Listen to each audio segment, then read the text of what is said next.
first. I'm Jenna Wolf. That is the Hall of Famer Chris Carter. That is Nick Wright. We've made it to Thursday. Things are good. And a little respite from the gauntlet that's been the NBA playoffs. No playoff games the next 3 days. Yeah. You can reintroduce yourself We're to your fine. family. It's you that we're concerned about, Nick. You can actually say hi to your kids again, make sure they're doing well. It's a very exciting That's time. very funny. A little 96 hours before we get going again. Okay, well, but who's counting? There's no games to talk about tomorrow. There was a game to talk about last night. Safe to say the process turned into the process of elimination for the Sixers. Great season, not so great playoff run. The Sixers, after defeating the Heat in 5 games, were sent packing by the Celtics in 5 games as well. 114-112 was your final. Ben Simmons, Joel Embiid, both bright, confident stars coming in. Both big question marks going out. Sixers come up short. The process is now in question. The process, I've said this before, the process is never going to end. It's a process to get to the playoffs. We did it. It's another one to get to the, I wouldn't say the semifinals, but the conference finals. We didn't do it, so next year, that's definitely our goal. Putting the process aside for a second and talking about their future aside, let's just talk about what happened in this series. What went wrong for the 76ers, CC?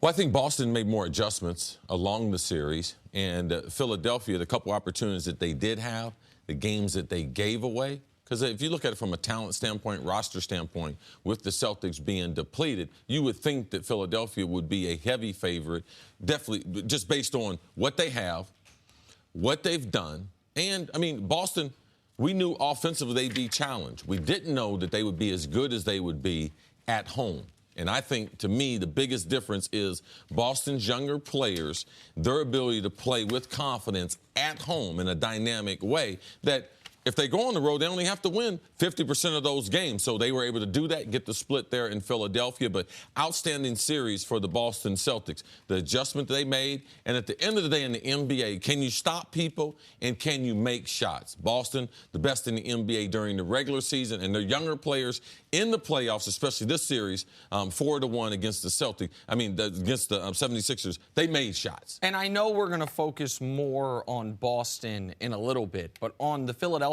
side, it is inexcusable this series is over after 5 games. I know they're young. I know it's a great story. I know that they were one of the best stories in the process. They're over-under for wins this season. They exceeded that by about 10. There's a lot of good stories for the Philadelphia 76ers. But the reality is this series should still be going on. Philadelphia could have won this series 4-1 themselves. There were 2 games that were decisive victories. Game 1 by Boston, Game 4 by Philly. Every other game in this series not only came down to the end, Games 2, 3, and 5, but Philadelphia had multiple points in each of those games where they were a better than 9 out of 10 win probability. A 22-point lead in Game 2 after they lose Game 1. Up 4 with a minute left in overtime in Game 3. Last night, up 4 with 90 seconds left in the game. To go 0 for 3 in that spot is disastrous. I said going into this series, CeCe said something I thought was interesting, which is if Boston wins, the process has been delayed. I went as far as to say I cannot see a path to victory for the Celtics that doesn't involve a significant injury to a Philadelphia 76er, most notably Embiid or Simmons. The Sixers were fully healthy in this series, and they got out-executed and out-finished, game in, game out, and that's problematic for them. Well, I just don't think the problem I have is when you say, well, this is a young Sixers team and they're just getting used to the spotlight and they're just getting used to going to deep into the playoffs. Because without Kyrie Irving and Gordon Hayward, this is a young Celtics team who don't have the experience in the playoffs, who weren't used to going into the postseason, who did win on the road. They had all the same things afflicting them that the Sixers had. So my question to you then, CeCe, becomes how much of what happened to the Sixers falls on those 2 guys, on Ben Simmons and Joel Embiid? Well, some of it is on them. Because in critical situations, Joel Embiid couldn't get a big bucket in the end. And last night's game, he's got the ball at point-blank range. He can't finish it off. You're supposed to be in that situation, Joel Embiid. You're supposed to be able to get a bucket. They went to him in isolation. They didn't double team him, and he's within 2 feet of the bucket, and he can't get it in. The reason why? It's still a skill thing. He's still a young player. He still doesn't have any left hand. One thing about LeBron, what makes him special, when he's at the rim, not his ability to get to the rim, but at the rim, he can finish with his right or his left hand. Ben Simmons cannot shoot. It's not exaggeration. He cannot shoot outside of 5 feet. So what did Brad Stevens do? He puts bigger guys on him. They lay off of him. And then if he tries to get to the rim, all those shots are contested in very tough shots. So they have major holes in their game, those two players, that they have to be able to fill those holes. And that's what I think will happen this summer. But the reason why I believe the process is still working and didn't really take a big step backwards, even though they have Kyrie coming, is because Markelle Fultz. I believe his athleticism, Philly does not have a point guard. Ben Simmons is not a point guard. I'm willing to debate that conversation with other people. He doesn't have the mindset for a point guard. He can't shoot like a point guard. He doesn't have the temperament as far as taking care of the ball like a point guard. So I believe Fultz, when he comes back, and he is that dynamic athlete at point guard to be able to negate some of the things that Kyrie Irving can do. And also, on the offensive standpoint, Boston don't have anyone that can guard him. So I like a point guard for the 76ers and one other veteran in free agency. I believe the process will be on schedule. You seem more bullish on Fultz than the Sixers did. The Sixers refused to play him. They didn't play him. He got healthy. He got able to play at the end of the regular season. And they felt like we were better off with not only Simmons, but T.J. McConnell, with anyone that they would put in the game. No, that's right now. We're talking about moving forward. Sure. Moving forward. All right, there's a reason why he was the first player in the draft, and he showed signs of that. When you get in a series like this, where his shot is still suspect, no, you give him the whole offseason and next year. That's what I'm talking about. I'm not talking about if he was in this series. Listen, I'm glad you mentioned that he was the first pick of the draft, because I don't think the process is off the rails. I'm not arguing that. I am arguing this was a disastrous series for them because it should be 3-2. It maybe should be 3-2 Philly. It certainly shouldn't be over 4-1 Boston, given how these games were played. But you mentioned the process. The architect of that process was Sam Hinkie. They fire him at the end of last season. And then the Colangelos come in, and what do? They trade out of the 3 spot with Boston, end up giving up a future draft pick so they can go get Fultz. Boston gets an extra draft pick and gets the guy who was the best player in this series, Jason Tatum. Like, that was you bring up Danny Ainge all the time, Jenna, and I give you a hard time just because I know his childhood crush and it's funny, but you brought that up just now. I understand that. But what he did with that trade in particular, that is a franchise. He got the better player and a pick. Right. He got a better player and what likely will end up being, it's going to be Sacramento's pick next year. Sacramento's a train wreck. So that is one of the best moves he's made. On your point on Simmons, C, you've been saying all year, listen, the guy can't shoot outside 5 feet. In this series, he took 59 shots. He took 2 shots outside of the lane.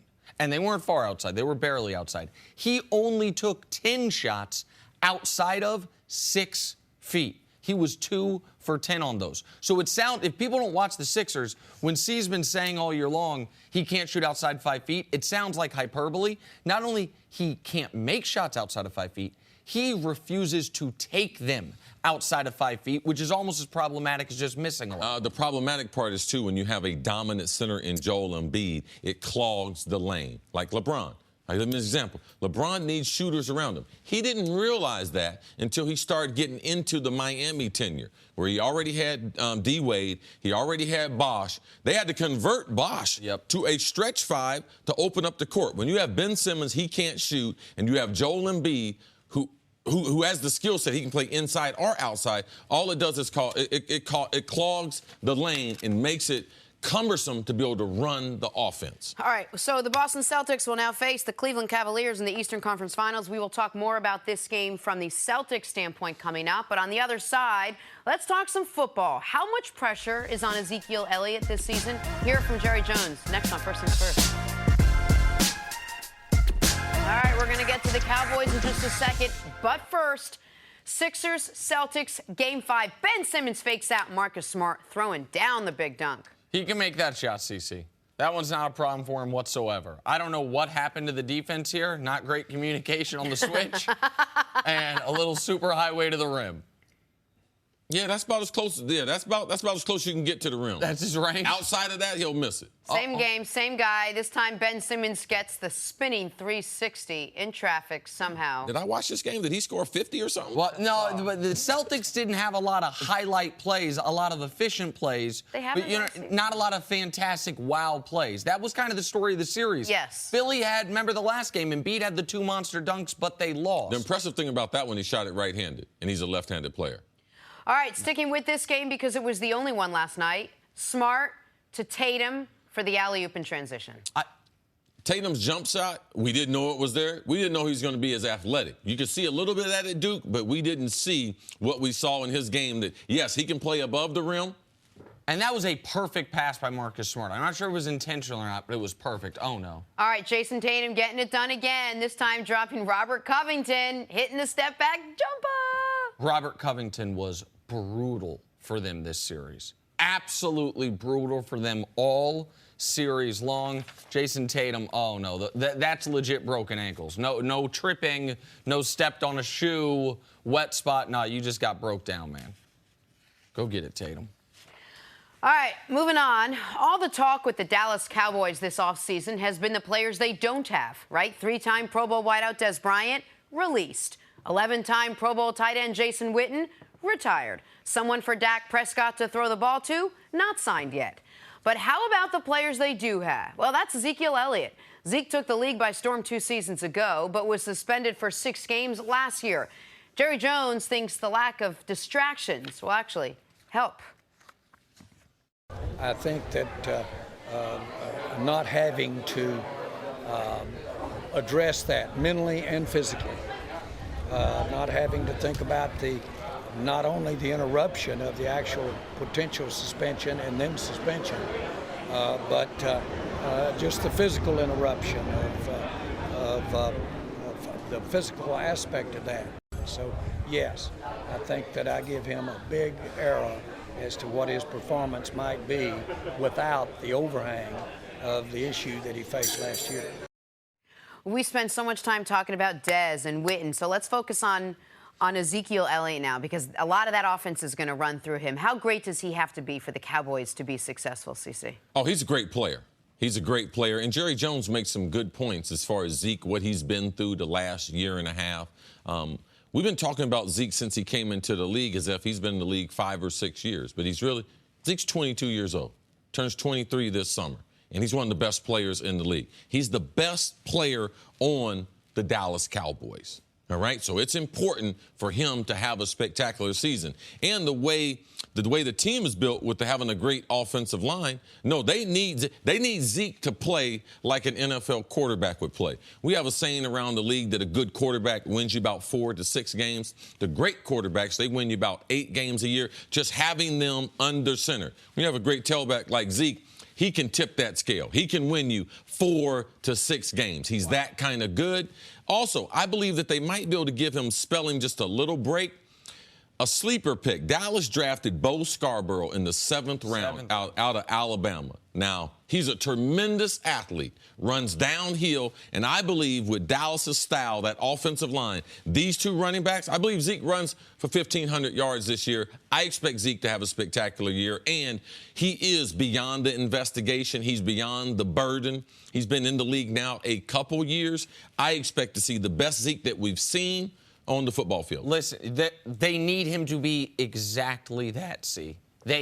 When we list the quarterbacks in the NFC and where Dak is in that hierarchy, when we list the teams in the NFC and where the Cowboys are in that hierarchy, when we list the wide receivers and tight ends, skill position guys in the NFC and where the Cowboys fall in that hierarchy, they need, if they are going to be a double-digit win team, if they are going to compete for the playoffs, Ezekiel Elliott, in my eyes, needs to be in the MVP discussion, similar to how Todd Gurley was last year.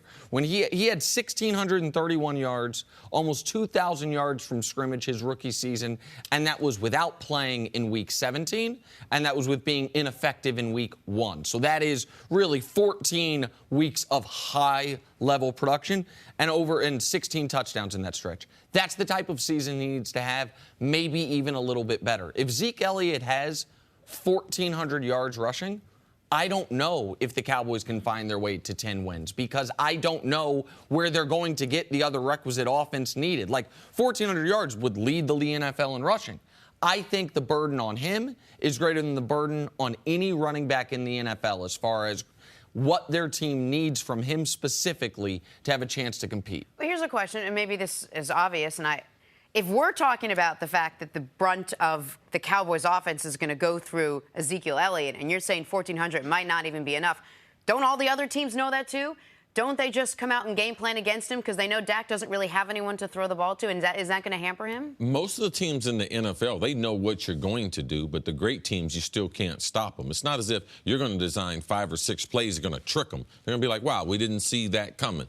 The good teams, you know exactly what they're going to do. The teams that become good, the great is they come up with a few little wrinkles off of this. Now, how do they involve Tavon Austin in this offense? Even though they could fake the Zeke up the middle, they can run a lot of RPOs. Yes, this is what Dallas is going to do, but their offensive line, they got 3 Pro Bowlers on that offensive line, and Zeke, there's nothing you can do about it. They can run the football, and they run the football as good as anyone we've seen in the NFL the last 10 years. And what defines greatness in sports, but in professional football particularly, is when the other team knows exactly what you're going to do, and they still can't stop you. It's one of your favorite stories that I've relayed is Larry Allen, that Larry Allen famously, on certain running plays, would make the sound of a train, like a train's whistle, walking to the line of scrimmage, the All-Pro Hall of Fame guard for the Dallas Cowboys, letting the defense know, they are running behind me. You can't stop it.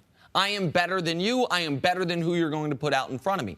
They need Zeke. The other team is going to say, we can't let Zeke beat us. And Zeke and that offensive line have to go beat them. The stat that you love so much, 1,100 yards from 1,120 rushing yards on first down his rookie season. That's what they've got to get back to. 2nd and 4s, 2nd and 3s, where no matter how limited your skill position guys are, the defense is at such a disadvantage. Yeah, I don't think spots. people understand the totality and the physical damage the running game does to a defense and how we have seen. If you have a good running game, it's amazing how much better your defense gets because it doesn't have to play on the field as long. And if this can be a running team that can score early, that's what happens when Dallas runs the ball. It really helps out their defense, which is a little undersized, and then they get after the quarterback, help create turnovers. It's a lot of pressure to put on both Zeke and Dak. You're asking these 2 guys in their 3rd year. We need both of you to go out and be the saviors for this team. Well, I think Zeke can remove some of the pressure from Dak by playing at the level that I'm talking about. I also think for Zeke, he does have, to a degree, something to prove in a different way than he has at any point in his short NFL career. When you're a top 5 pick as a running back, it's hard to say you were overlooked or underrated. When you immediately come onto the scene and you are the best running back in football your rookie season, it's hard to say you're underappreciated or underrated. But last year, when all of a sudden, look at Todd Gurley. Look at what Alvin Kamara did. Look at these other players across the league while you're dealing with a suspension, while you're dealing with not participating in the postseason. Now, all of a sudden, Zeke, for the first time, I would imagine, since he first got to Ohio State, has something to prove again. I don't know how much that actually incentivizes a player, but I don't think that can be a bad thing. I can't find the Cowboys offense otherwise. I can't find the points. I can't find the yards they're going to need to compete in what is, to me, the far tougher of the conference. Yeah, also, I think I have more confidence in Allen Hurns as a wide receiver and what he can do and how he can replace some of what they lost with Witten and some of what they lost with Dez Bryant. I have confidence that he still can be he's still a young player, that he can be a very good receiver. All right, we'll take a break. What did the Celtics win over the Sixers prove about Kyrie Irving? That's next on First Things First. Get back. Time for some stories to start your morning. NBA coaches voted for the Coach of the Year. Toronto's Dwayne Casey won. The same Dwayne Casey whose Raptors were bounced and who might be getting fired. Brad Stevens wasn't even among the 8 coaches that received a vote, the same Brad Stevens whose Celtics are in the conference finals. Nick, you think the coaches get this right? I don't have an issue with Dwayne Casey winning it. My vote would have been for Brad Stevens, who got 0 votes. I think the bigger story here is there has been, if you talk to people in league circles, if you talk to coaches, a little bubbling bitterness or resentment towards the way folks in the media, such as myself, deify Brad Stevens and act as if he's on a separate plane from every other coach. This was voted on by the coaches, and I think it's a little get back. Not a single one of them voted for Brad Stevens. Well, I tried to tell you, Nick, you guys are a little early on the Brad Stevens. He's done a great job there. People giving him an awful lot of credit, but there's other guys around the league, and I feel like the coaches that we should be talking about. What's going on in Boston? It is special, but what has Brad won? Last year with the #1 seed, what did they do against Cleveland? Let's watch him against the Cavs, see what kind of adjustments he makes against LeBron, a real superstar, compared to those 2 young guys at Philadelphia. All right, on to the NFL. According to reports, wide receiver Brandon Marshall is meeting with the Seahawks today. Marshall was released by the Giants last month after an injury-plagued season. CeCe, can 34-year-old Marshall still make an impact in the NFL? Oh, absolutely. I don't know if Seattle is the place for him, because I believe Seattle, the way they compete, the way they practice, it is not really built for a aging receiver like Brandon Marshall. But do I still think he's a starter in the league? Yes. Do I still believe he can make a contribution in the league? Yes. He's in great shape through this offseason of rehabbing and looking forward to – I believe he'll play 1 more year. If he finishes on a high note, I believe he walks into retirement after the 18th season. I'm going to cede my time to the senator from Ohio, Chris Carter. I got 2 questions for you. 1, do you think Brandon Marshall is better than Des Bryant right now? Yes, absolutely. Brandon Marshall's... Wait a second. Do you think Brandon Marshall is better than Des? I believe they're different. I believe Des is better than Brandon right now, yes. Do you think Brandon will get a job before Des? Oh, interesting. I'm going to tell you, Brandon Marshall has a better reputation than Des Bryant. Which is crazy given if you know Brandon Marshall's story before he got some mental health. Because he's been known as being crazy. Right. But he got some mental health or mental help with his mental health, and it's an interesting situation. Yes. Des is better, but I think Brandon's going to get a job first. Hey, Kurt Warner's already in the Hall of Fame, but apparently he tried to play in the NFL this upcoming season. Warner said he was in discussions with an NFL coach, but the team went out and signed somebody else. CeCe, who are you in discussions with, and could the 46-year-old actually have still played? Ooh, it's be very hard. Now, I believe he can still throw the ball because quarterbacks, a lot of them, they don't lose their arm strength. But let me tell you something. There's something about that contact that is not built for being old. No, he couldn't take a hit. He can throw the ball 7-on-7, but once they hit him. Kurt Warner's a Hall of Famer. Nothing but respect for him. But in his athletic prime, Kurt Warner wasn't great at taking hits. I'm old enough to remember him with the Giants between the Rams and the Cardinals when he was getting mollywopped and looked like he was on his way out of the league. Got to Arizona, good protection schemes, teamed up with Fitzgerald. Can't play 40. Come on, You got like 8 kids, man. Stay home. Well, maybe that's why he's trying to go back. Too many damn kids in the house. Finally, Tiger Woods tees off at 1:52 today at the Players' Championship, and what a group he is in. He's playing alongside Phil Mickelson and Ricky Fowler. CeCe, what do you expect from Tiger in golf's 5th major? This is going to be interesting because this is a course, the TPC there in Sawgrass, Ponte Vedra, Florida, that he's not in love with. Now, as far as the players in the field, he's the only one that has won the TPC, won at TPC twice. So he is one of the favorites. Right now, I don't expect Tiger to win because he's driving the ball better. Not putting great, but with the field, I still think this is not a course that he likes. I think his first win, it won't be a major. I think it will be at Muirfield, Jack's Place, later on this month. I think that's the best shot for Tiger to win. Now, in Jacksonville, the scores might be a little bit higher. It's going to be warmer. That means they'll make more birdies. And this is a very, very tough golf course. So Tiger's got to be able to shoot 4 or 5 under in round 1 or 2. That's kind of been one of his bugaboo. You don't want to come back from all these young players playing, and he gets too many shots down and starts pressing. And he gets too many guys between him and the leader. Like, that's the other thing that's happened to him. It's one thing if you're 6 shots back, but you're in third place, it's like, all right, we just need the leader to have a bad round. But when you're 6 shots back and you're in 11th place, someone's going to go on a run. Someone's not going to fall back to the pack.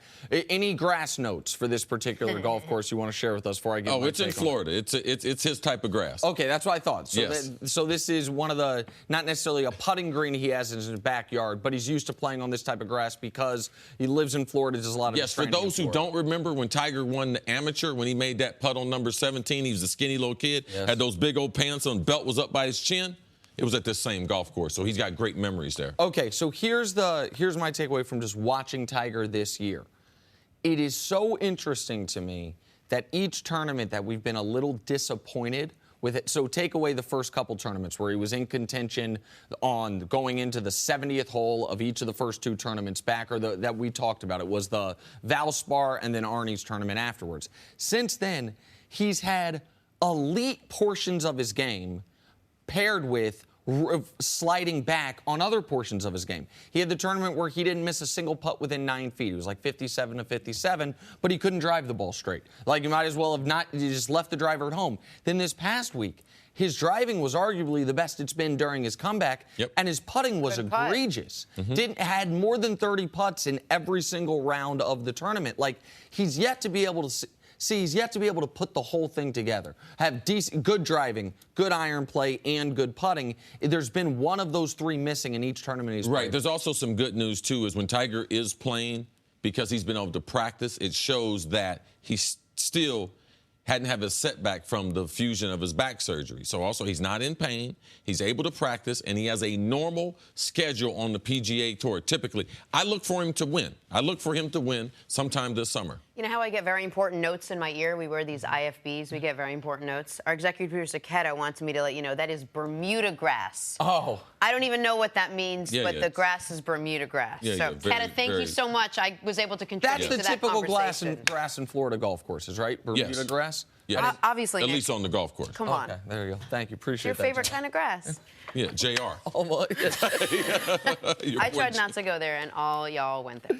Hey, speaking of basketball, let's face it. The Sixers were supposed to win this series. They had momentum. They had the moxie. They had the big stars. They had Vegas.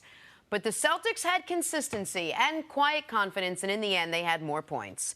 When you get 25 out of Jason Tatum, 24 out of Jaylen Brown, and 17 out of Terry Rozier, you win games. The Celtics won games. They beat the Sixers 114-112 last night to advance to the Eastern Conference Finals, where they will face LeBron James and the Cavs. Here is Tatum after the game. It was incredible. So many people, after Gordon got hurt and Kyrie and, when Smart went down and Tice, nobody expected us to go to the Eastern Conference Finals. So it just, continue to prove people wrong and, have fun while we're doing it. No Gordon Hayward, no Kyrie Irving. Young guys, not a ton of experience at all. How were the Celtics able to overcome everything they did to win this series? The only thing you didn't mention, Jen, is they're really talented. They got some talented players. So yes, they don't have their 2 most talented players, but they have a talented roster. They've caught lightning in a bottle with their young players, 21-year-old Jaylen Brown, 20-year-old Jason Tatum. They didn't know. If you tell the Celtics, hey, man, Tatum, he's going to be a knockdown shooter. Really? Scored 20 points 7 games in a row in the playoff. Really? Jaylen Brown, he's going to develop intermediate game. He's going to develop a 3-point shot. Yeah. After being very one-dimensional as a first-year player. They caught lightning in the bottle. They have a great system that the team has installed, that they're like, it can be the next guy up. And what I like about Brad Stevens, what he does is when you fill in for another player, they appropriate a certain number of shots that go with that position. Typically, we see a guy fill in for something. They expected him not to shoot. If he's a 2, they expect him not to get the same shots that the 2 got, the 3 got. But in Boston, it's been interchangeable where they expect you to shoot. Even their worst shooter, in Marcus Smart, they encourage him to shoot because what it does is open up the court, and you have to make people defend the 3-point line. So that's what they do besides their great defense. When you can be a top 5 team in defense in the NBA, you can win 40 games just on that. And I believe their young players, the way they've developed, you got to give the coaching staff and the front office with Boston a lot of credit.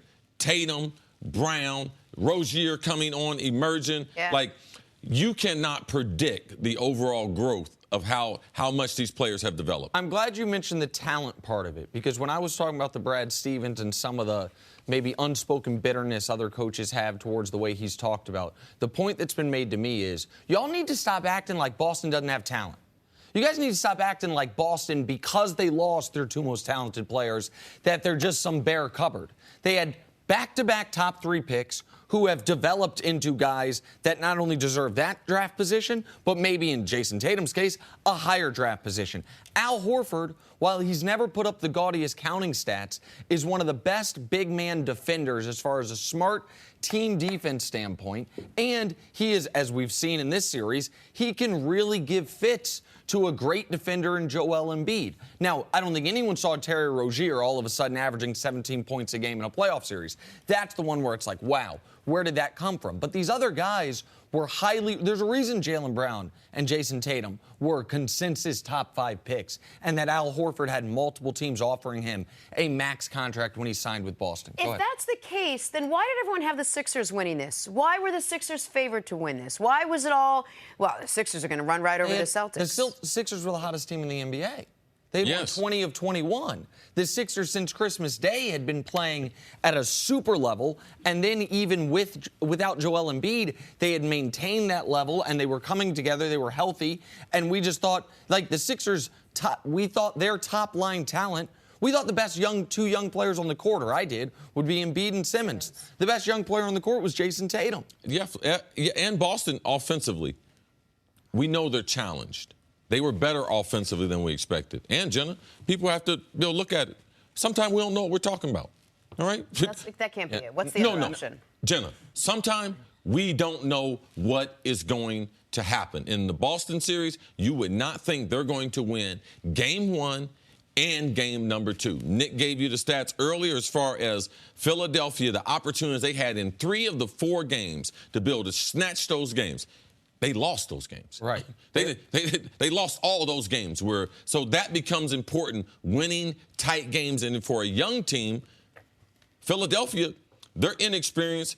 Boston probably has maybe a little more experience than them, but both teams are inexperienced. That's why the inexperience kind of negated itself. And while a 7-game series is a decent sample size, you are also sometimes victim to outlier performances. Aaron Baines, in this playoff run, has made more threes than he had made in his entire NBA career prior to this season. Marcus Smart, who you mentioned, they let him shoot even though he's a terrible shooter. Historically speaking, he is the single worst high-volume three-point shooter in the history of professional basketball. He shoots 39% from 3 this series. Like, that's going to when those guys all of a sudden are hitting their shots. And Marcus Morris is the one that shot 39% from 3, but Marcus Smart, you saw it in Game 3. All of a sudden, he's hitting key threes. And when 3 games come down to the wire, you win all 3 of those games. That's how these types of things happen. And we discounted the importance of home court. Boston hadn't lost at home in the first round. Right. 4-0 at home in the first round, 0-3. They didn't lose at home in this round. So what does all this say about Kyrie Irving and how much the team needs or doesn't need him? Oh, now listen, they don't have nobody on that team like Kyrie Irving. We have seen Kyrie Irving at every level of the playoffs be spectacular. They don't have nobody on their roster can go for 40. They don't have nobody can match Golden State. But do they need, if they're divvying up the points the way they are? If they play against the West tonight, they're going to get smacked 4 games in a row. So let's not get carried away with who Boston is and the players that Kyrie Irving is and Gordon Hayward. Their future looks bright, but let's not get carried away. This Celtics team, if they were able to get to the Cavs, it would be probably one of the most lopsided series in the finals that we've seen in a long time. If they were you're saying if they get through the Cavs and play the Warriors or the Rockets, I understand. Listen, every team's better with Kyrie than without Kyrie. He's one of the 12 best basketball players alive. I recognize that. But I also think that this year, would the Celtics have been the 1 seed if Kyrie had played the final 20 games? No, they were going to be the 2 seed either way. Would the Celtics have beaten Philadelphia quicker if Kyrie were out there? No, I don't think you could have beat them much quicker than 5 games.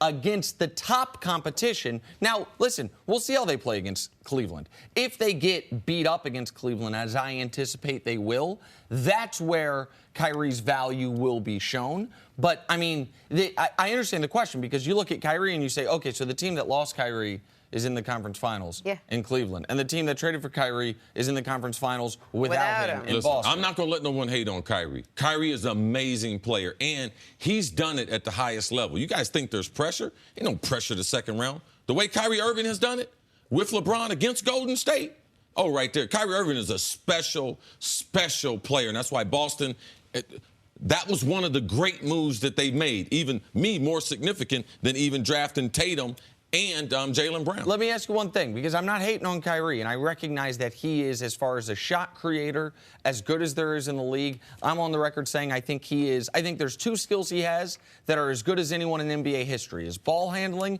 and his below-the-rim finishing. But if he's playing instead of Rozier, do you agree their team defense takes a step back? Yeah, I think we equate too much to that. You say the same thing when they put Steph in. Yeah, but we got a hell of a lot better offensively. Well, how many times I'm going to go down the court on the offensive end? You worried about me going down the court on the defensive end. What it also does is it exhausts the defense because you got to stop this guy. So I don't like to use that formula. Well, if the backup guy should be better at defense. There's a reason why he's the backup. Fair enough. I understand that part of it. I don't. It's not like I don't see the gain. Like you're getting some. It's not like you're getting some the guy's going to block 5 shots a game. Guy going to get you 4 steals a game. No, but it's less about, to me, and I guess it's. You know what makes it better? Hold on. It's less about whether or not Rozier is a huge plus defensively, and more about how much of a negative do you think Kyrie is defensively. But go ahead. I think Kyrie, I would much rather have him on the court and what he can do for my offense than be concerned. This ain't no great defensive league. Like, we just now started talking about playing defense in the playoffs. We see what they do. We see what Harden does. We see what LeBron does to get through the regular season. And Kyrie Irving is no different. His difference is he's challenged by size. All right, this is a good topic. We will discuss this with C.J. McCollum, who will join us to break down this and other things playoff-related in a little bit. Plus, big contender in the NFC takes a big-time hit. That's next on First Things First. Welcome back to First Things First. Former Super Bowl champ Chris Canty is here. In the building. How you guys doing with his New York Jets green and everything. I mean, someone's got to support that team. Green. I don't know if this is New York Jets green or if this is money green. All I can say is business is booming. Apologies. Appreciate you, CC. Good looking out. In Sam Darnold's case, it's both, and in Chris Canty's case, it's both. And if you're a fan of the show, you know Chris Canty is a frequent visitor to the show. I just told my bosses we need more Chris Canty. Hey, absolutely. All right? That's what I'm saying. Everybody needs more Chris Canty in their life. There you go. Okay. You already know. If you're sliding into DMs, that's what I'll slide him over in Nixie. Let's do that. All right. Yesterday, we learned that Saints running back Mark Ingram was suspended 4 games after testing positive for an illegal substance.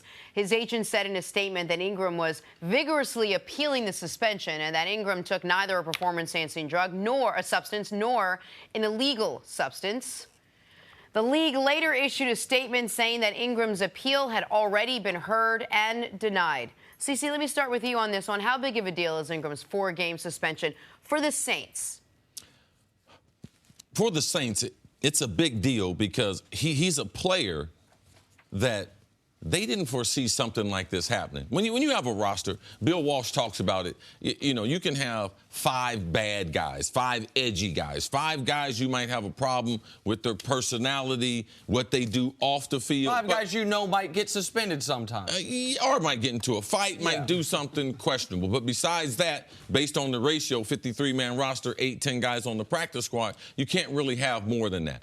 When the Saints look at their roster, they think Mark Ingram is totally away from that. They think he's one of the true leaders, just like Drew Brees. So not only his influence on the locker room, but his influence that they felt like Alvin Kamara, his overall development, him partnered with Mark Ingram, was critical for him to develop. Because this is the most productive Alvin Kamara has been. After 4 years of college, to come and have your career highs in the NFL, you just don't expect that. So Mark's impact on him on the field and in that locker room. I know Mark.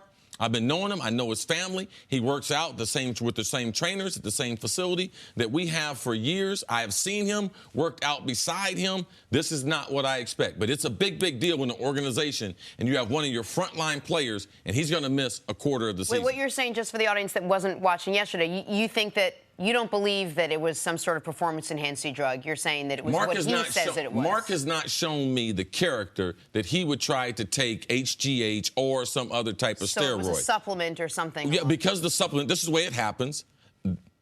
By accident, there's something in the labeling that's not in the labeling, that's in the can, that these guys are either taking for recovery, either for muscle build, or other things that they're taking. And because the lack of regulation, we see 4 or 5 guys a year that there's some mistake in the sampling, and there's something inside of there that is not allowed. It sends up a red flag, and a red flag for steroids is an automatic positive test. Absolutely, CC. And the NFL tells you when you join that you are responsible for what you put in your body. So this is one of those things that Mark Ingram is kind of fallen into. And although there might be a therapeutic exemption for what he's taking, he didn't have that particular exemption. So that's why the NFL is holding him accountable. From an individual standpoint, this is not exactly the ideal situation for Mark Ingram because he's knocking on 30 years old and he's going into a contract year. So coming off of your second Pro Bowl, you want to be able to show that you can have another full season of production at that level so you can command the kind of dollars that you want on the open market. Looking at Alvin Kamara, CC, you hit the nail on the head. I think they're the perfect complement to one another.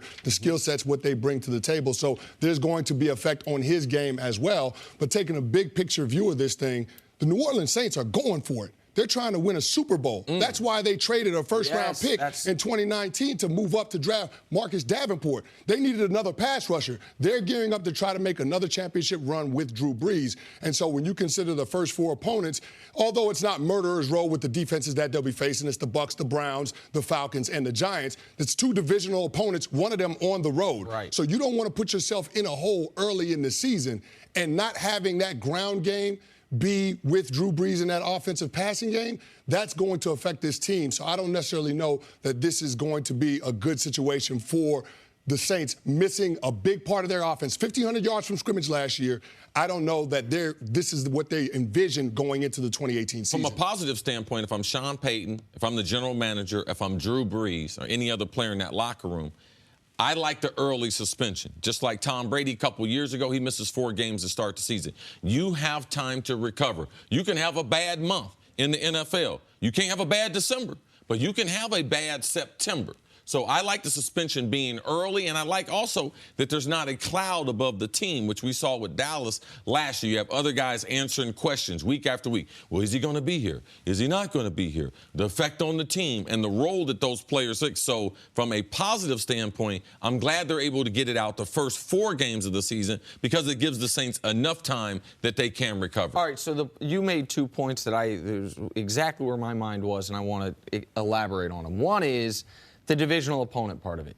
You play 6 games all year against your divisional opponents. He's going to miss a third of them. I understand you're going to be saying, oh, well, the Bucs were supposed to be good last year. The Bucs upgraded, they believe, their defense this year. They think Jameis will continue on the trajectory he was after year 2 as opposed to a more downward trajectory in year 3. So we can't say, oh, well, the Bucs will be an easy game. And we know how good the Falcons were at the tail end of last year, how close they were to winning, to advancing further in the postseason. Like, we can't discount how big of a game that is. That could be the game that decides the division winner, which, much like last year, could decide who has home field, or who gets a bye in the NFC.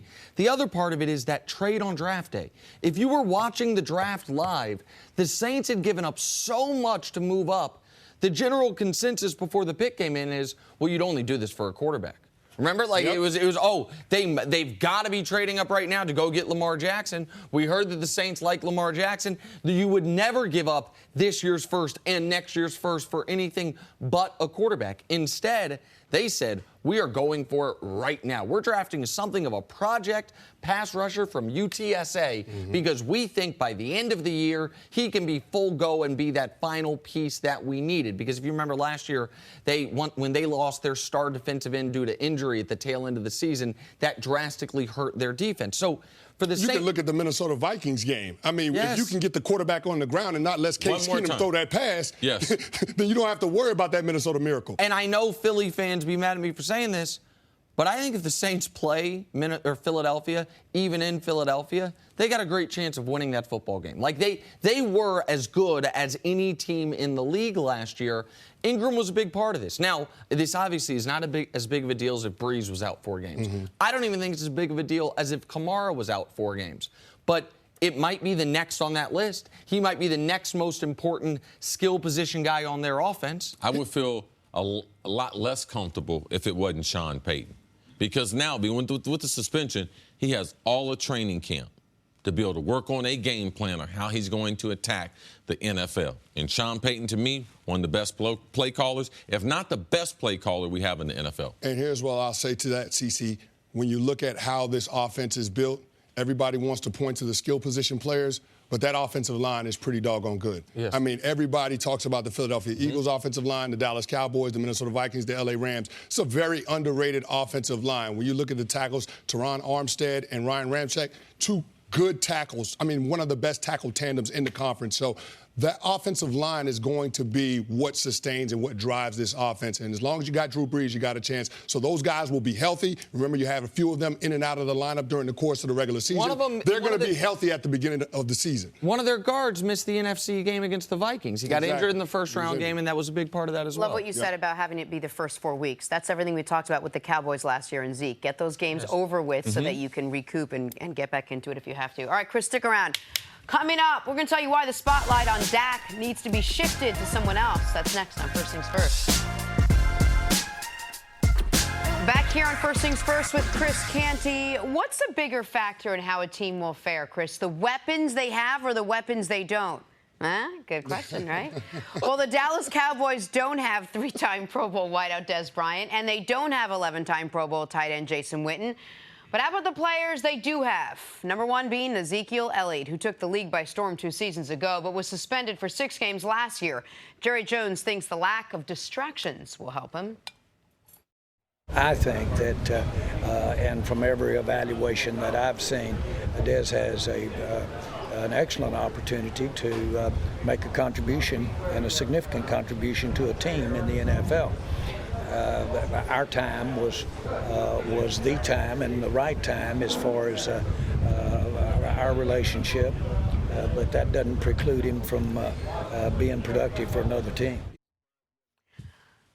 All right, Chris, how great does Zeke need to be for the Cowboys to be successful this year? Well, Zeke's got to have another season like he did in his rookie campaign when he had 1,000 yards from scrimmage on first down. First down. That takes all the pressure off of that offense, and most particularly Dak Prescott in that passing game. When your quarterback and your offense is ahead of schedule, that doesn't have a lot of pressure on your quarterback to drop back and have to try to win you football games. And I don't think Dak is at the point in his maturation to be a volume passer. He's not a guy that I want dropping back 30 to 35 times.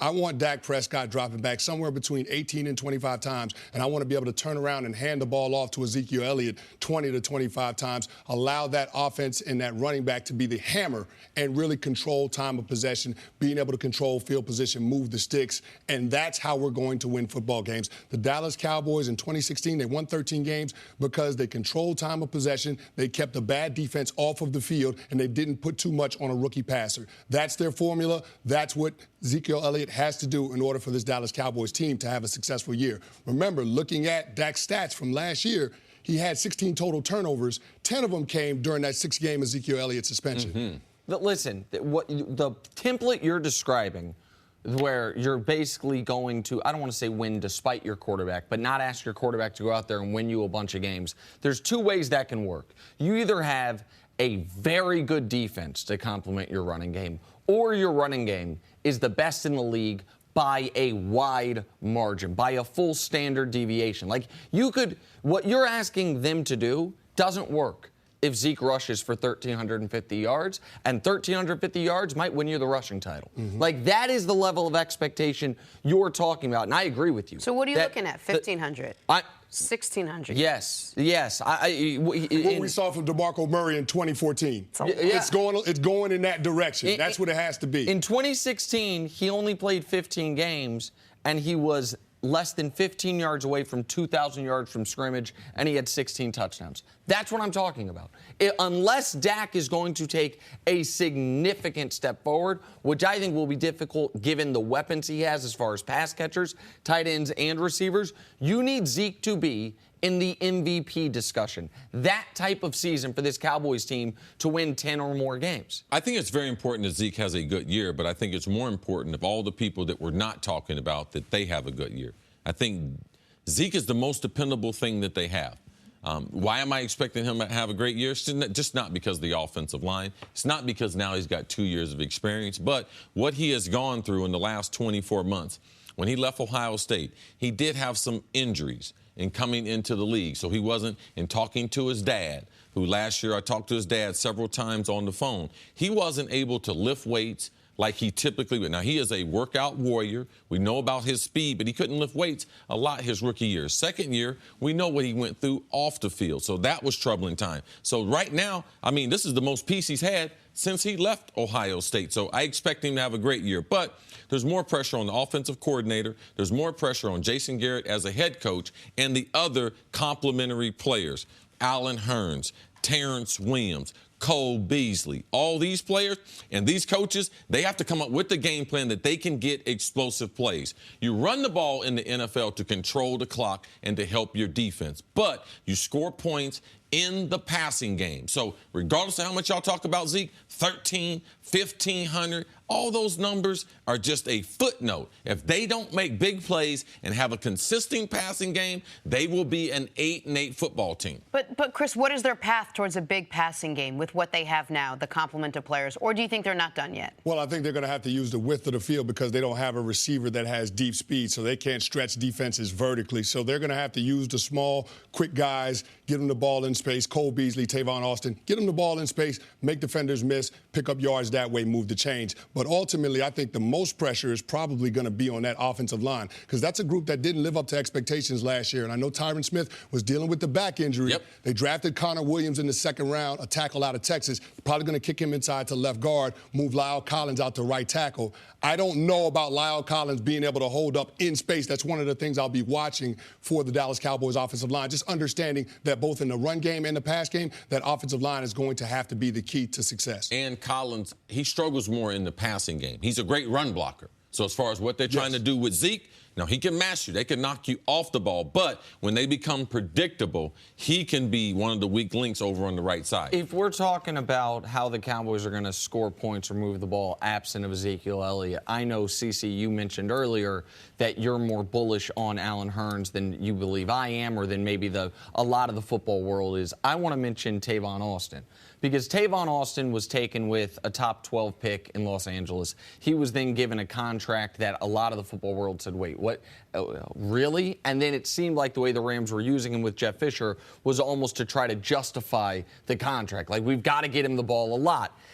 But that doesn't mean he's not a quality player, right? It doesn't mean that he can't be helpful, even if in Los Angeles we looked at, well, he shouldn't be the fourth highest paid receiver in the league. How do you guys see? Because they're going to use him as more of a running option, screens, jet sweeps, than he was used in Los Angeles, where he was an undersized receiver. How much of a dynamic playmaking threat do you think Tavon gives them that they didn't have last year? What I think they'll do is I believe that they'll have a three-headed monster. We know Zeke's going to get predominantly most of those carries. Zeke also has to be a better receiver out of the backfield. I look for that in year number 3 to be a special part of his game. But I told you, I mentioned a guy before, Bo Scarborough, the 7th-round pick out of Alabama. It's back to the days when Dallas had a running back named Marion Barber. Yes. And he scored all those touchdowns. So the 1-2 punch between him, now we have a change of pace in Tavon Austin. He's not a wide receiver. He is a specialty player, running back specialty player, going sideline to sideline. So what do we see Nick Foles when they struggled last year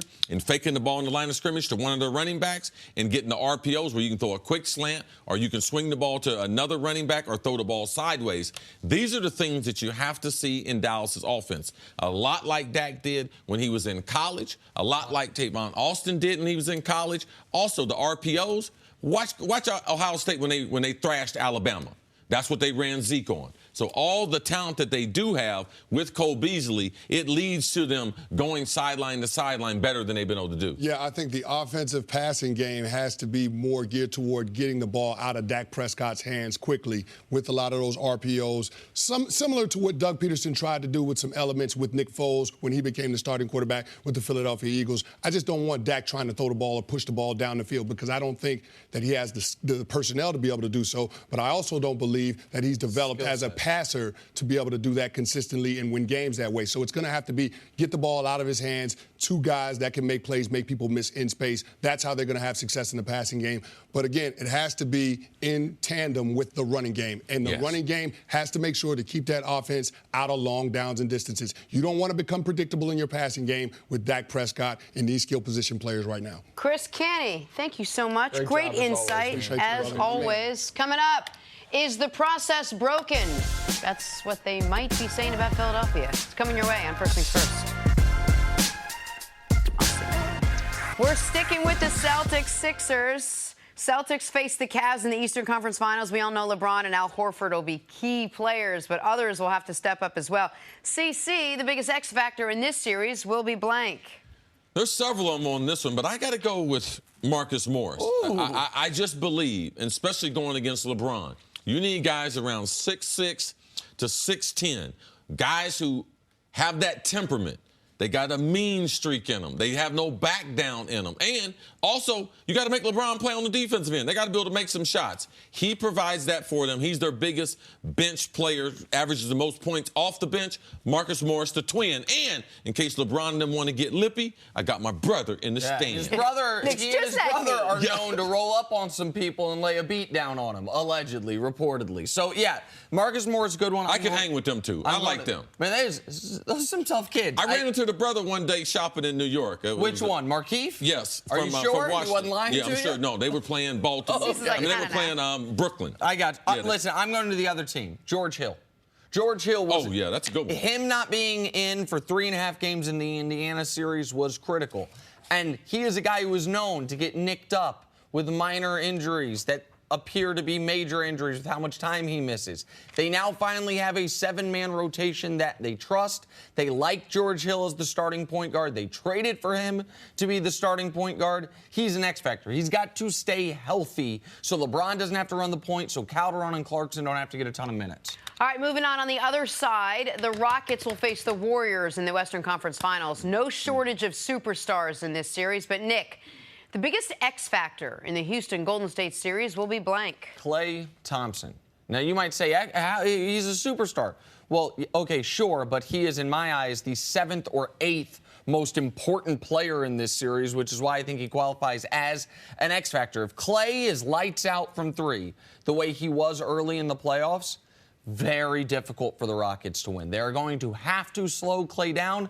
That is going to fall in large part on one James Harden because CP3 is going to be guarding Steph. You would imagine that PJ Tucker would be guarding Draymond Green or Andre Iguodala. So I think Klay Thompson is the X factor in this series for Golden State. Me, the X factor's got to be Clint Capella. The guy Kevin Durant said he's got an easy job. Well, the irony to it is they're matching up in the finals. He's got a tough job because he's the only center going to be on the court for a major amount of the minutes. So how dominant can he be when Golden State tries to play small? If he punishes them and make them go to a bigger lineup, that's a huge advantage for Houston. Clint Capella, X factor.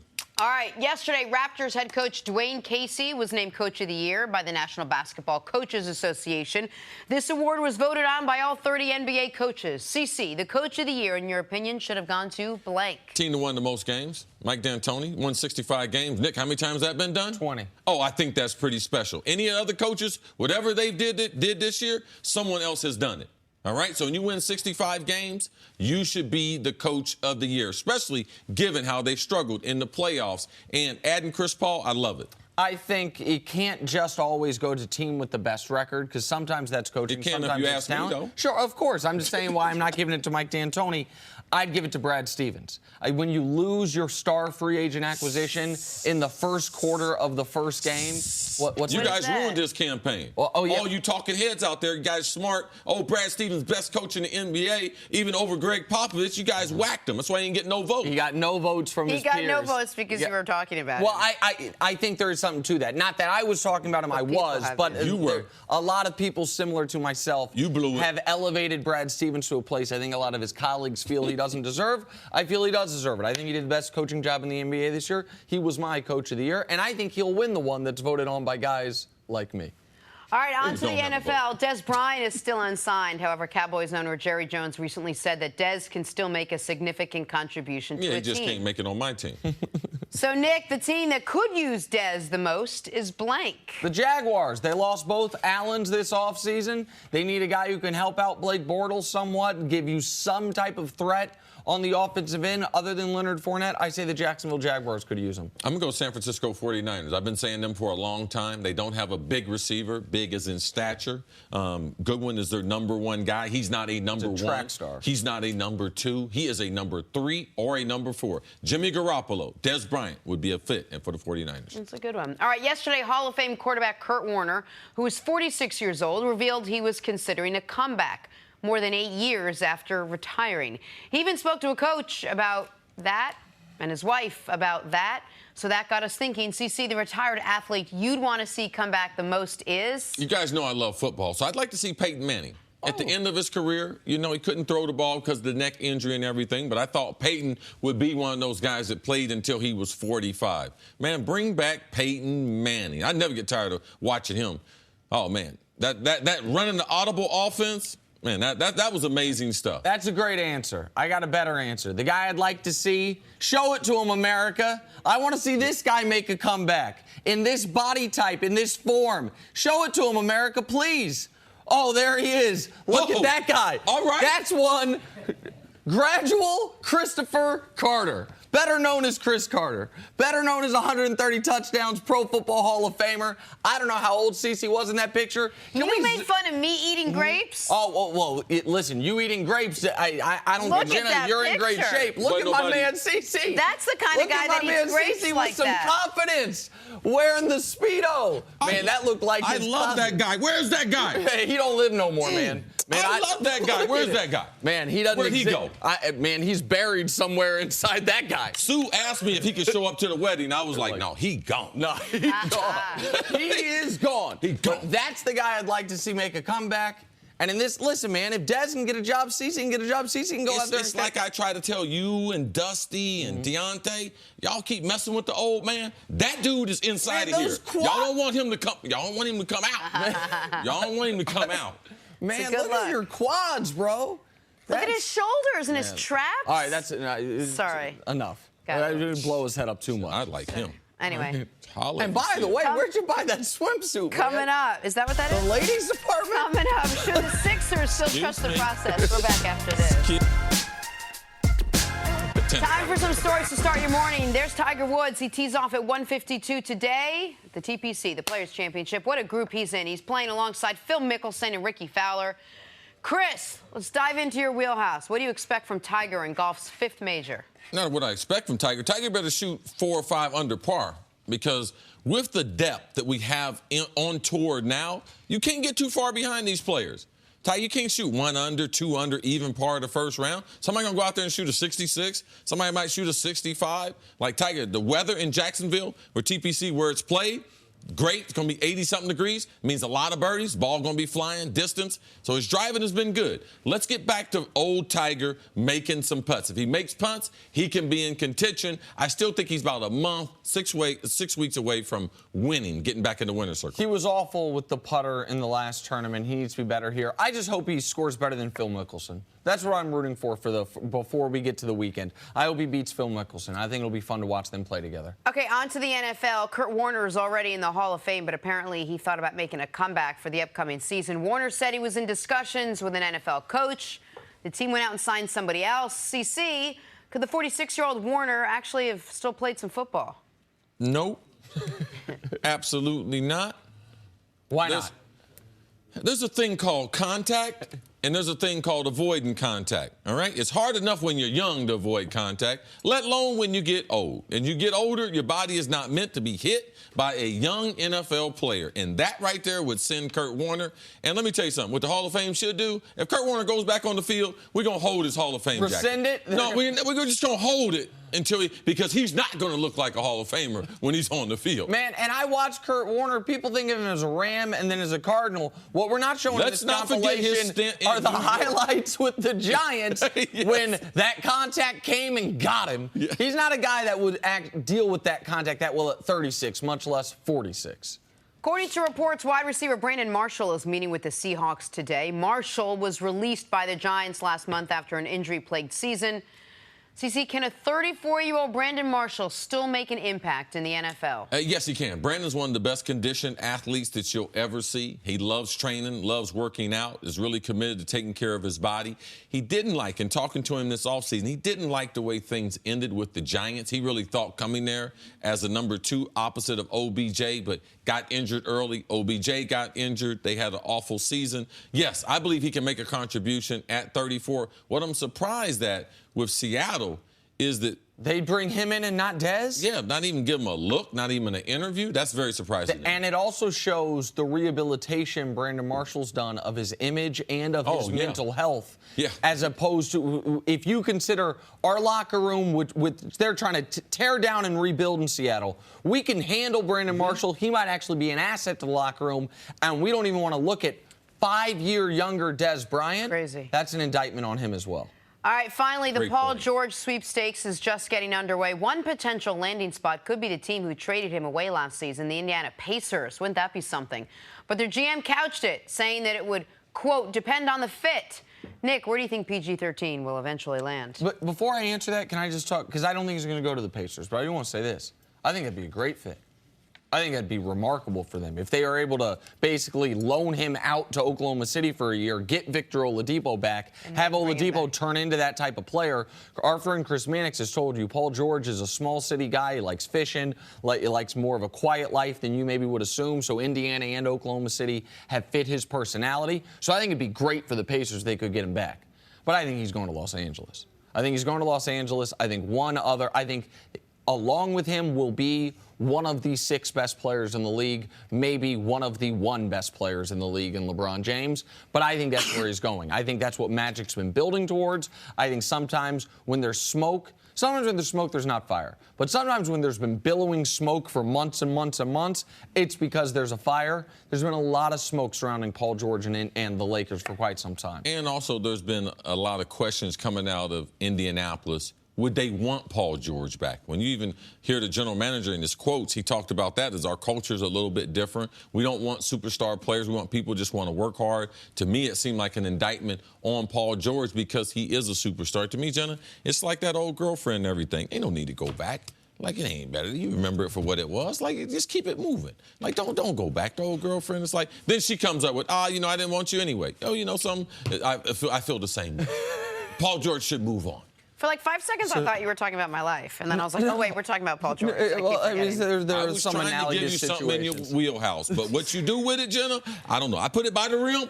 You can either tap it in or you can dunk it. I came at you with some sauce and I put it down. What do you like more for Paul George, L.A. or Philly?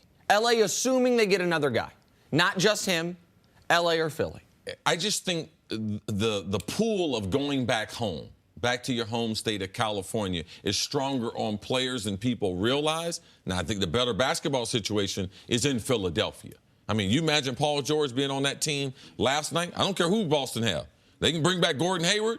They can bring back Kyrie. Cedric Maxwell. Oh, I mean, they can bring back a bunch of people. Like, it wouldn't matter with Paul George because he gives them the perimeter defender at an elite level, gives them another knockdown shooter, and another ball handler. Well, I think that leads us to this. Absolutely. Here we go. Sixers season came to an end last night after losing to the Celtics in Game 5. A lot of questions surrounding the process. Did it work?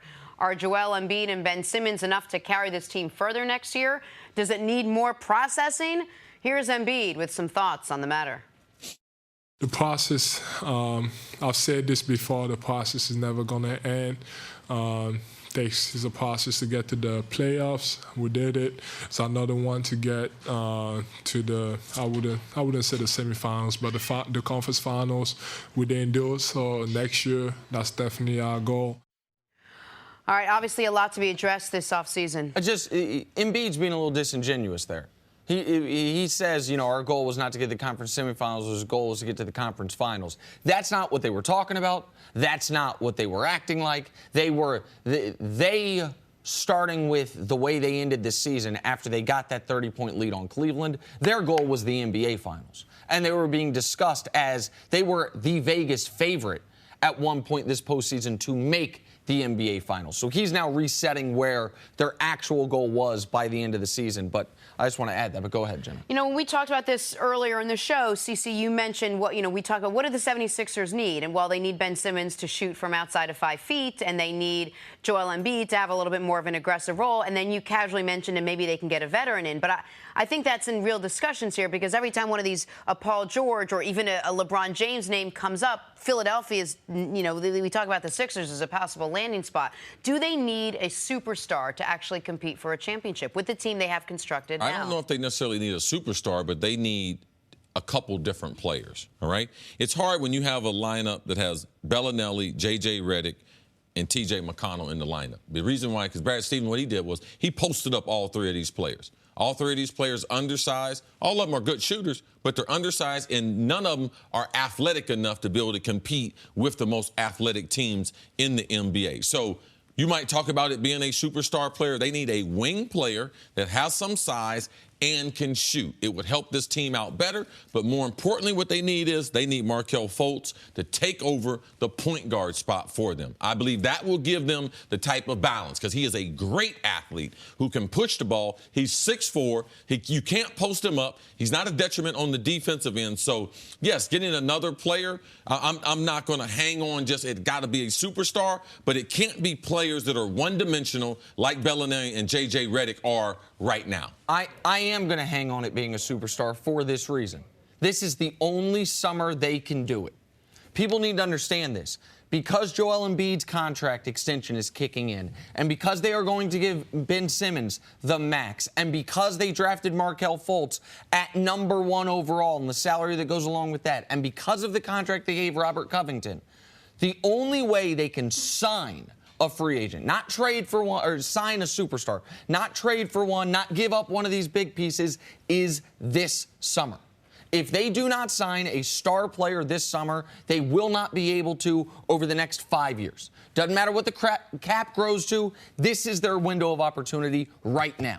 And so that's why you hear LeBron attached to them. That's why you hear Paul George attached to them. That's why, even though they'd have to trade for him, you hear Kawhi Leonard attached to them. Because they couldn't wait out Kawhi's contract. They couldn't say, oh, Kawhi, we hear he really wants to come here.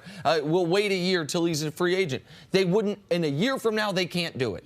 And if you believe in Boston, the way I know you do, Jenna, the way I believe you do, Chris, about that they'll be better with Kyrie, they'll be better with Gordon Hayward, obviously they'll be better as Tatum and Brown get a year older, they need to do more. So to compete for a championship, that's not even talking about those monsters out west. Right. And so, yes, absolutely, 100%, they need to add someone.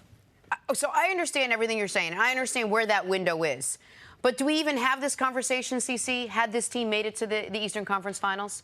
Do we look at this team and say, you know what they need is another piece? They need one superstar and they're a complete team. Yeah, if you're being honest, if their overall lack of athleticism, the lack of shooters at certain positions, and to me, I don't believe Ben Simmons is a point guard.